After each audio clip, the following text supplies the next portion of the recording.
এটা হচ্ছে জামালপুর বিজ্ঞান ও প্রযুক্তি বিশ্ববিদ্যালয়ের ছাত্রদের একটা হল। এটা একমাত্র হল এই বিশ্ববিদ্যালয়ের। এই হলের স্টুডেন্ট ধারণ ক্ষমতা হচ্ছে 200+, 200 সামথিং ছেলে পেলে থাকে। এটা বরাবর হচ্ছে মেন গেট থেকে হচ্ছে এটা হচ্ছে মেন রাস্তা।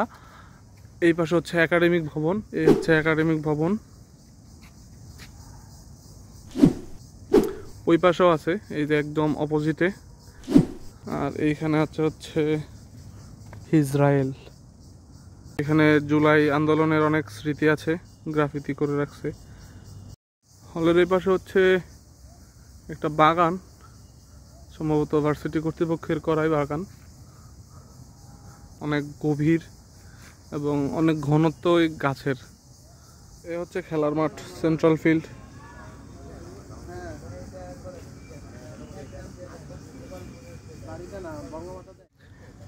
এটা হচ্ছে মেয়েদের হল।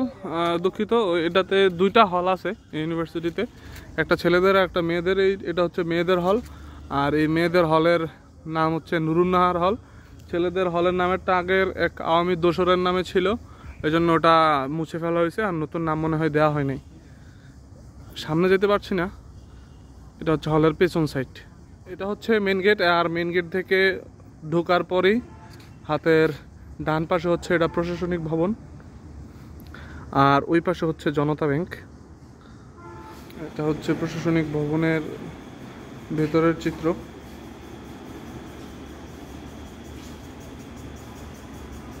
আর এটা হচ্ছে শহীদ মিনার।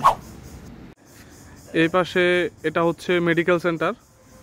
এখনো পর্যন্ত এই ইউনিভার্সিটিতে টিচারদের থাকার কোনো ডরমিটরি নেই। ছোট্ট একটা ক্যাম্পাস, অনেকটাই গুছানো বলতে পারি। একাডেমিক ভবনগুলো এক সাইডে, কিন্তু ওই পাশে এইটা ঠিক যেখানে আছে অপোজিটে হচ্ছে 500 একরের একটা অনুমোদন নাকি আছে এটার ক্যাম্পাস হওয়ার, স্থায়ী ক্যাম্পাস হওয়ার। তো ওটা নিয়েও নাকি অনেক ঝামেলা চলতেছে। ওটা হবে কি হবে না, একজনের সাথে কথা বললাম, উনি বললেন যে শিওর না এখনো হয় কি হয়। ইউনিভার্সিটিটা মূলত ছিল হচ্ছে একটা ফিশারিজ কলেজ, আর এটাকে একটা বিশ্ববিদ্যালয়ে রূপান্তর করা হয়েছে অনেক দিন পরে।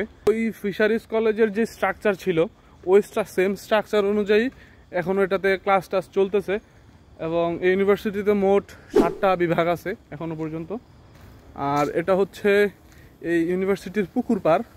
যেহেতু ফিশারিজ কলেজ ছিল সেহেতু পুকুর থাকাটা স্বাভাবিক, অনেকগুলা পুকুর থাকা স্বাভাবিক। আমি দেখলাম প্রায় অনেকগুলাই পুকুর আছে এখানে। ছোট একটা জায়গায় মোটামুটি 4-5টা পুকুর আছে। এই জায়গাগুলোকে আসলে নতুন করে ঢেলে সাজাইতে হবে আর কি। ওইরকমভাবে বসার ফ্যাসিলিটিস নাই এখানে।